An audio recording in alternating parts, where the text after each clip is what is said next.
Assalamualaikum warahmatullahi wabarakatuh. Alhamdulillahi hamdan katsiran tayyiban mubarakan fih, mil'as samawati wa mil'al ardh wa bihi ma syaa min syai'in ba'd. Subhanahu subhanahu, asyhadu an la ilaha illallah wahdahu la syarika lah, wa asyhadu anna Muhammadan abduhu wa rasuluh. Allahumma salli wa sallim wa barik ala Muhammad wa ala alihi wa ashabihi wa man da'a bi da'watihi wastanna bi sunnatihi ila yaumiddin. Amma ba'd. Yang dihormati Al-Fadil, sahabat saya pengurusi forum, Sahibul Fadilah Ustaz Ahmad Yahya, Ketua Dewan Pemuda PAS Negeri Kedah, Fadilatul Ustaz Haji Zulkifli Ismail,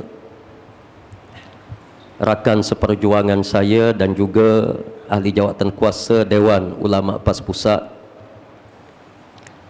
seluruh kepimpinan Dewan Pemuda di semua peringkat, sahabat-sahabat yang dirahmati Allah sekalian. Sebagai penutup kepada program tarbiyah, pada pagi ini kita membincangkan secara fokus soal tarbiyah. Dan sememangnya di dalam gerakan Islam, kekuatan gerakan Islam jauh berbeza dengan musuh. Kekuatan kita berpaksikan kepada tarbiyah. Dan yang boleh membezakan gerakan Islam di sudut sifatnya, tingkah lakunya, matlamatnya dengan sekalian gerakan yang lain adalah disebabkan tarbiyah. Kalau cacat tarbiyah, kadangkala anasir dalam gerakan Islam sama dengan anasir gerakan bukan Islam. Dalam tempoh yang singkat ini saya menyebut beberapa perkara yang berkaitan dengan tarbiyah dari pandangan barangkali Majlis Syura Ulama yang ada di dalam parti kita, yang menjaga dasar dan polisi parti kita sebagai parti Islam, yang memperjuangkan Islam, yang bermatlamatkan untuk mencari keredaan Allah Subhanahu wa ta'ala dan untuk melaksanakan syariat Allah Subhanahu wa ta'ala di atas muka bumi Allah ini. Tarbiyah akan menjadi asas kepada segala-galanya. Nabi sallallahu alaihi wasallam daripada awal perjuangan, bermula daripada baginda menerima Iqra bismi rabbikal ladzi khalaq. Kita teliti di dalam sejarah apabila baginda diajar Iqra, jawapan daripada baginda, wallahi ma ana biqari. Adakah layak Rasulullah menjawab semata-mata bacaan? Baginda tidak pandai membaca bacaan huruf, disebut oleh ulama bukan. Tetapi yang disebut bacaan di sini iaitulah baca olehmu wahai Muhammad, Iqra bismi rabbikal ladzi khalaq, satu. Yang kedua, baca olehmu wahai Muhammad masa depan Islam yang akan kamu pimpin untuk menembusi jahiliyah yang begitu tebal, yang bukan saja berlaku di semenanjung tanah Arab, bahkan Islam di seluruh dunia, yang menyebabkan baginda mengatakan wallahi ma ana biqari. Baca olehmu wahai Muhammad suasana masyarakat jahiliyah yang begitu tebal, yang memiliki segala kekuatan. harta benda yang begitu banyak, kekuatan bala tentera yang begitu banyak. Kamu wahai Muhammad bermula daripada seorang individu. Apa kekuatan kamu untuk berdepan dengan bala tentera yang begitu besar? Yang menyebabkan Rasulullah mengatakan, wallahi ma ana biqari. Ulama-ulama gerakan Islam menyebut bahawa ada di dalamnya unsur tarbawi yang menyebabkan seorang nabi, seorang rasul, seorang sahabat, seorang ulama, seorang pejuang Islam yang akan mampu meletakkan perjuangannya lebih mahal daripada nyawa. Perjuangannya dia rela untuk berdepan dengan syahid. Semua ini bermula daripada tarbiyah dan akan ditentukan oleh tarbiyah. Mengapa para sahabat ridwanullahu alaihim ajma'in di zaman Makkah Al-Mukarramah mereka mampu berdepan dengan situasi dan suasana yang tidak sampai kita fikir dengan akal kita. Bilal bin Rabah, tindakan kejam dilakukan kepada beliau begitu rupa. Mengapa Bilal tahan? Ditarbiyah oleh Nabi sallallahu alaihi wasallam. Bukan saja tahan berdepan dengan ujian berbentuk keperitan. Kita lihat Bilal bin Rabah pergi ke Madinah Al-Munawwarah bersama-sama dengan Rasulullah.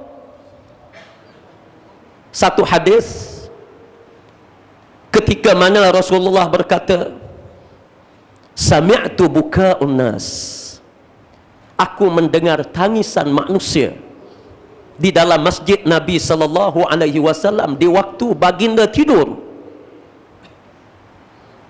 Dan aku mendengar seorang yang menggigil.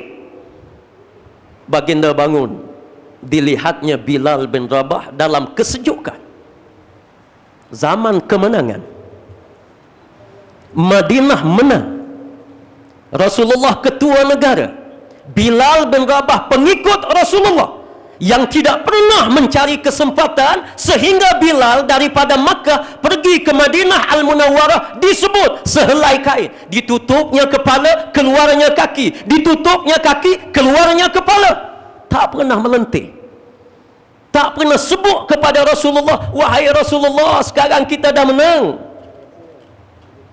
Beberapa peperangan telah menang, penyusunan ekonomi di Madinah Al-Munawwarah telah berlaku.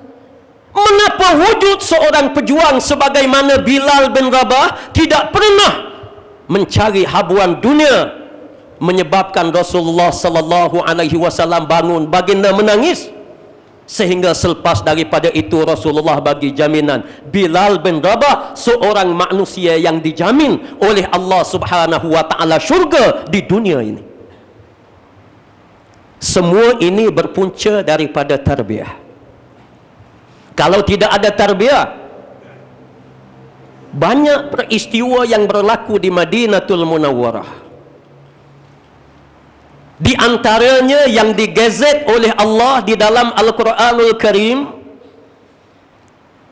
sewaktu umat Islam di Madinah Al-Munawwarah diuji oleh Allah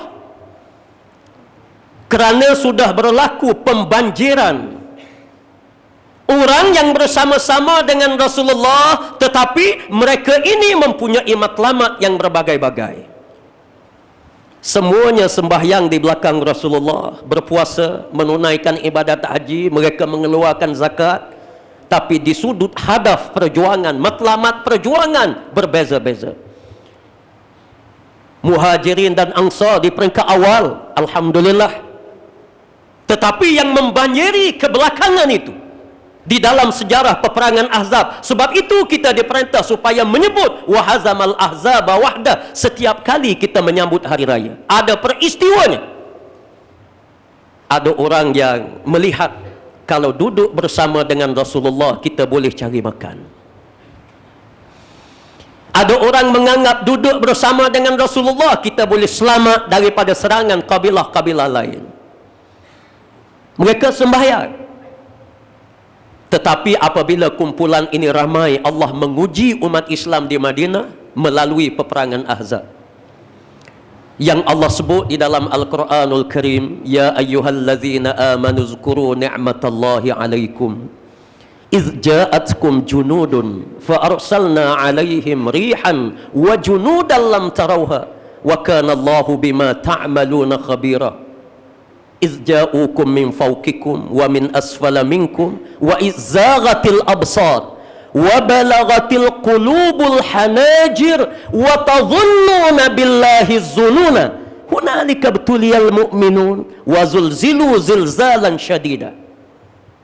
Dua ayat yang saya rasa semua faham, diuji oleh Allah dengan ujian yang teruk, sehingga Allah menyambung bagaimana natijah dia. Wa iz qalat ta'ifatun minhum ya ahla yathrib la muqama lakum farji'u wa yasta'dhinu fariqum minhumun nabi yaquluna inna buyutana awra wa ma hiya bi'awra in yuriduna illa firara walau dukhilat alaihim min aqtariha, sehingga akhir ayat. Apa yang saya nak sebut, dalam arus kebangkitan Islam kita mesti belajar daripada apa yang berlaku di zaman Rasulullah. Kita tidak pernah menghalang siapa nak bersama dengan gerakan kita. Sebagaimana yang disebut oleh dua-dua ahli panel, peranan kita mentarbiah. Kita tarbiah, kita didik, kita asuh, dan sememang tanggungjawab kita mesti menarik seramai mungkin, kerana kita berada di alam demokrasi berparlimen. Kerja kita tarbiah.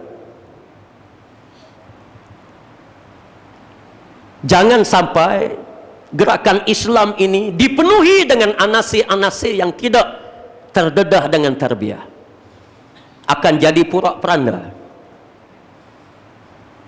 Gerakan Islam akan dilabel oleh masyarakat umum sebagai sebuah gerakan untuk mencari kepentingan duniawi. PAS sama dengan UMNO, orang kata. Kenapa? Ada anasir-anasir yang perangai dia sama dengan UMNO, yang bertindak, yang menyebabkan masyarakat awam mengatakan PAS sama dengan UMNO. Dia tidak nilai di sudut perjuangan, di sudut dasar, mereka nilai di sudut individu. Sebab itu, hal ini kalau zaman Rasulullah, Allah Subhanahu wa ta'ala mengatur dengan strategik.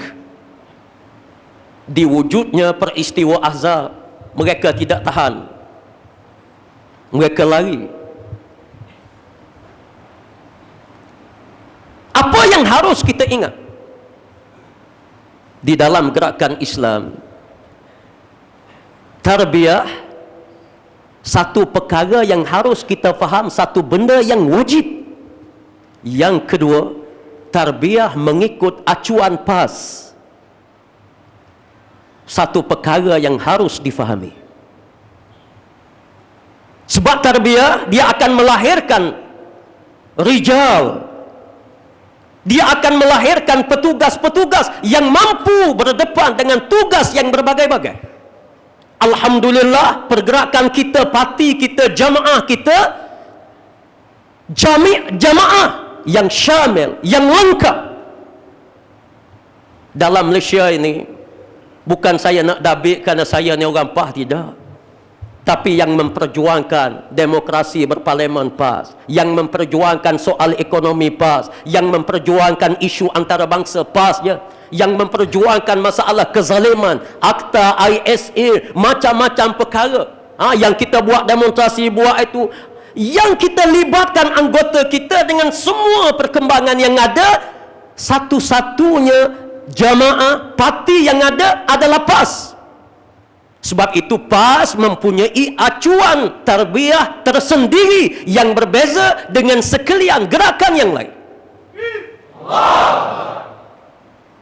Jangan sekali-kali ada di kalangan pekerja-pekerja PAS, petugas-petugas PAS, yang masih letak dalam kepala mereka mana-mana tarbiyah kita boleh ambil. Saudara akan gagal berdepan dengan agenda perjuangan yang didokong, yang dibawa oleh PAS sejak sekian lama.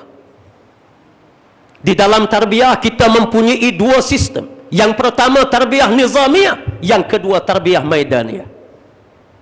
Tarbiyah nizamiyah, alhamdulillah, kita mempunyai usrah, kita mempunyai tamrin, kita ada mukhayyam, kita ada pengisian umum, kita ada majlis mengajar pengajian, taujihat daripada pimpinan kita, daripada para alim ulama yang bersama-sama di dalam jamaah kita. Ini adalah tarbiyah nizamiyah. Kita ada tarbiyah maidaniyah. Kita ada demonstrasi. Kita diajar, dilatih untuk berani.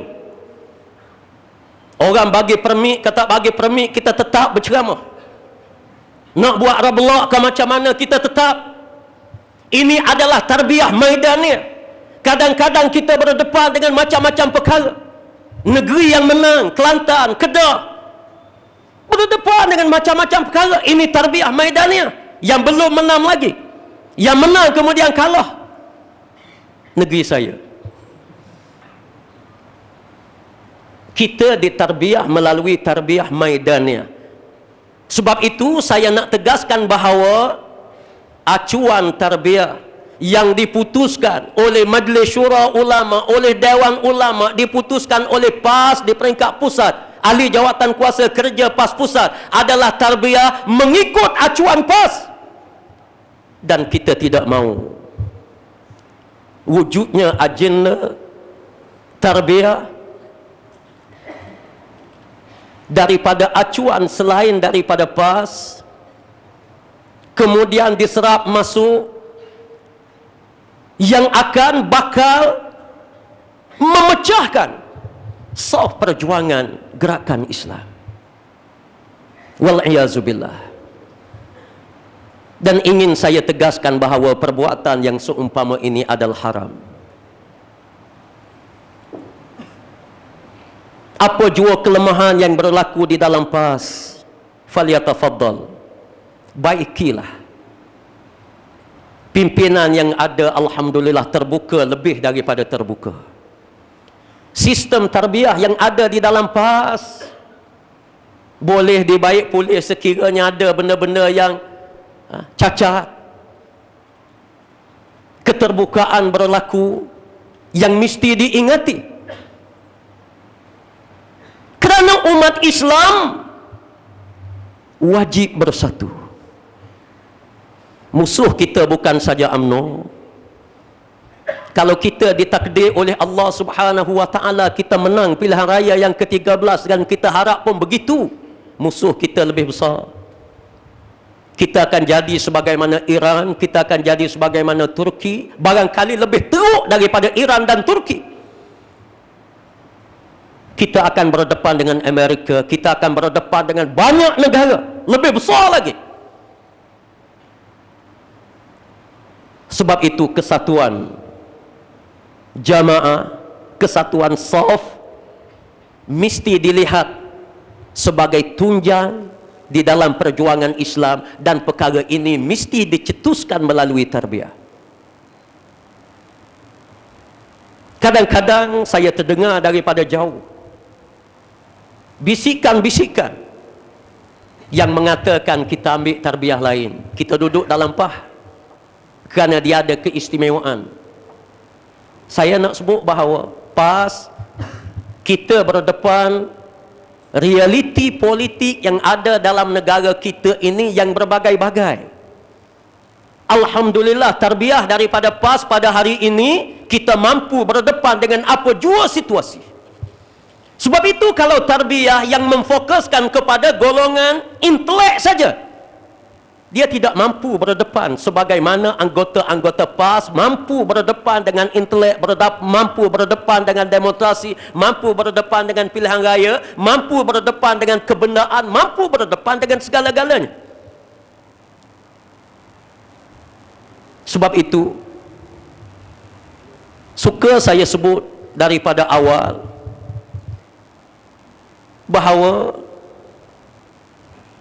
Majlis Syura Ulama baik, Dewan Ulama baik, kepimpinan baik, kita mula untuk memberi perhatian kepada bakal-bakal kepimpinan, sama ada kepimpinan parti maupun kepimpinan negara yang bakal dipilih menjadi calon dan sebagainya.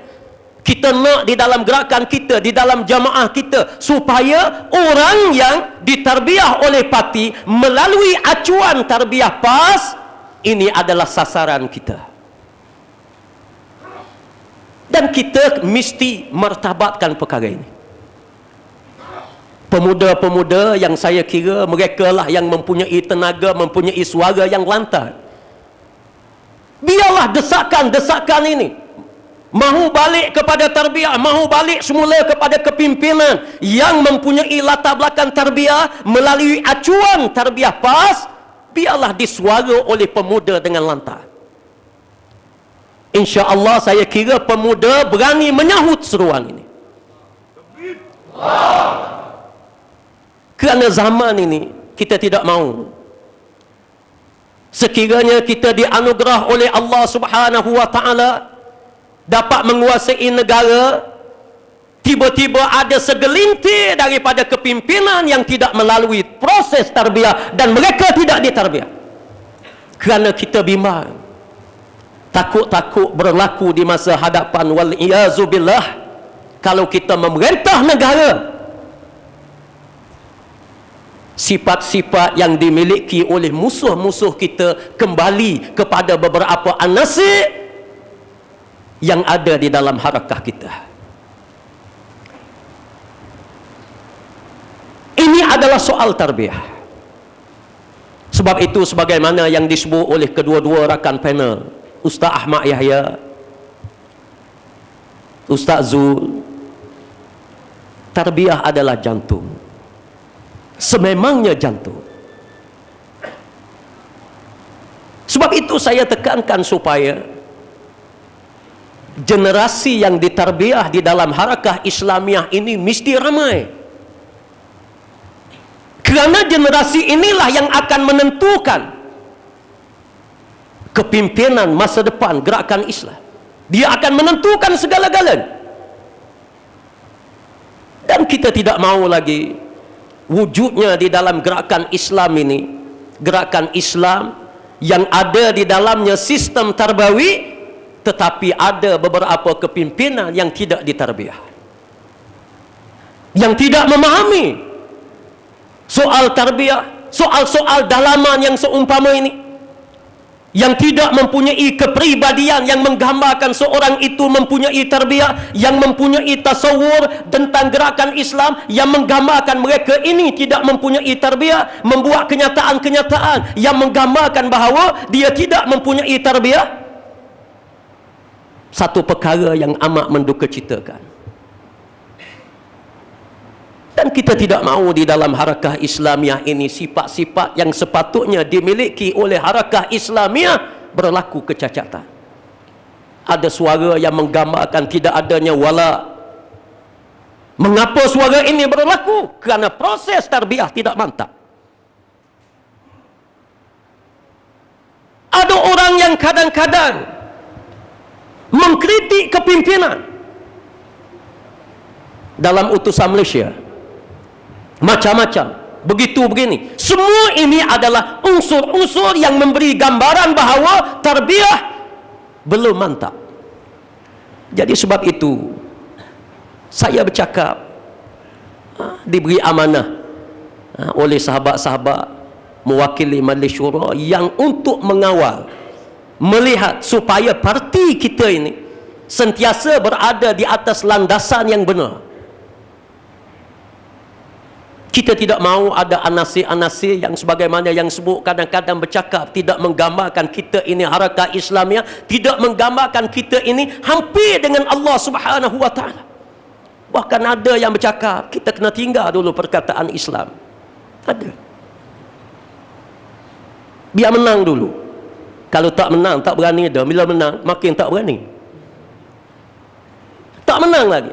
Kerana bersama kita ada rakam beginilah, inilah, kita jangan cakap Islam. Jangan cakap hukum Allah. Seolah-olah kalau kita lihat Kemenangan ini duduk di tangan manusia, bukan duduk di tangan Allah Subhanahu wa taala. Alhamdulillah, realiti yang ada pada hari ini menyebelahi kita, menyebelahi orang tarbiyah. Yang saya nak sebut dalam masa 2-3 minit sahaja lagi yang ada pada saya, orang bukan Islam alhamdulillah boleh menerima apabila kita sebut. Hatta kalau kita sebut bukan saja syariat Islam, kita sebut yang sensitif, hudud, qisas, ta'zir. Saya sendiri ada pengalaman, barangkali rakan-rakan daripada Selangor ada baru ni, dalam satu program di Kelang. Saya sebut bagaimana keistimewaan perjuangan Islam, sebab apa kita memperjuangkan hudud, qisas dan ta'zir, dan saya sebut hudud, qisas dan ta'zir ini satu benda yang rahmat besar yang dibubuhkan oleh Allah. Sebagai contoh yang mudah, dalam hukum yang membabitkan diat, kalau kita lihat diat, berlaku anak kita mati dilanggar ke apa, ataupun kes pembunuhan, berlaku diat. Kita compare dengan sivil yang ada sekarang. Sivil yang ada sekarang ini, kalau penjenayah ditangkap, bawa ke mahkamah, dijatuhkan hukuman, didenda, kena bayar 20,000 duit, bayar kepada siapa? Kerajaan, 100%. Diat dibayar kepada keluarga mangsa. Anak kita yang mati mengikut sivil, kerajaan ambil kesempatan, ini jahat UMNO, bukan sama ekor je. Anak kita meninggal dunia, mati, dibunuh, macam-macam, kis-kis yang banyak, kerajaan dapat duit, kita merepot dekat rumah. Dalam Islam, alhamdulillah, dia dalam Islam, kalau sahabat-sahabat buka dalam kitab-kitab 4 mazhab, Masya Allah, ada mazhab mengatakan pembayaran diat 100% boleh diberi kepada keluarga si mangsa. Ini kelebihan Islam. Dan banyak lagi sistem lain yang membabitkan, macam kharaj. Kalau nak compare dengan income tax yang ada pada hari ini, bumi dengan langit. Bila saya jelaskan perkara ini, alhamdulillah, orang bukan Islam, mereka bagi penegasan, kalau boleh, bukan kalau boleh, minta sekiranya Malaysia di bawah Pakatan Rakyat, kalau kita boleh memerintah, maka hukum ini mesti dilaksanakan, kerana inilah yang terbaik. Orang Melayu 52 tahun, 53 tahun daripada zaman merdeka sampai hari ini, kita sebut hudud, qisas dan ta'zir, UMNO tak nak terima. Orang bukan Islam boleh terima. Alhamdulillah. Sebab itu kita kena yakin bahawa kita dengan Allah, sebagaimana yang disebut oleh dua-dua rakan panel, mesti dekat dengan Allah Subhanahu wa taala. Strategi yang kita fikir dengan akal kita yang cetek, kita kena compare dengan ayat-ayat Allah Subhanahu wa taala. Jangan kita guna akal semata-mata. Dalam kita membawa bahtera arus politik yang ada dalam negara, kita mesti gabung di antara kepintaran akal kita dengan wahyu Allah Subhanahu wa taala dan latar belakang sirah Nabi sallallahu alaihi wasallam, baru kita berjaya. Bila kita ambil akal saja, ini memberi gambaran tarbiyah kita cacat, dan kita tidak mahu lagi zaman kita nak berdepan dengan kemenangan ini ada anasir yang tarbiyah mereka cacat di dalam harakah Islamiah. Mudah-mudahan kita doa supaya perjuangan kita berada di paksi keasliannya, daripada asal parti kita ditubuh sehingga bila-bila insya-Allah parti kita ini dianggotai oleh orang-orang yang ditarbiyah mengikut acuan kita sendiri, dan parti kita insya-Allah kita dukung syariat Allah Subhanahu wa taala, walaupun kita terpaksa menggadai nyawa kita, dan kita akan mengelak daripada setiap anasir yang cuba merosakkan parti kita insya-Allah. Sekadar itu saja yang saya nak sampaikan pada hari ini. Aqul qauli hadza wa astaghfirullah li wa lakum. Wassalamualaikum warahmatullahi wabarakatuh. Waalaikumsalam. Alhamdulillah, kita dengar penghujaan yang cukup mantap pada hari ini. Saya mohon maaf sekali lagi sebab penganjur tidak dapat kita meneruskan kepada pusingan kedua. Pusingan satu saja, walaupun saudara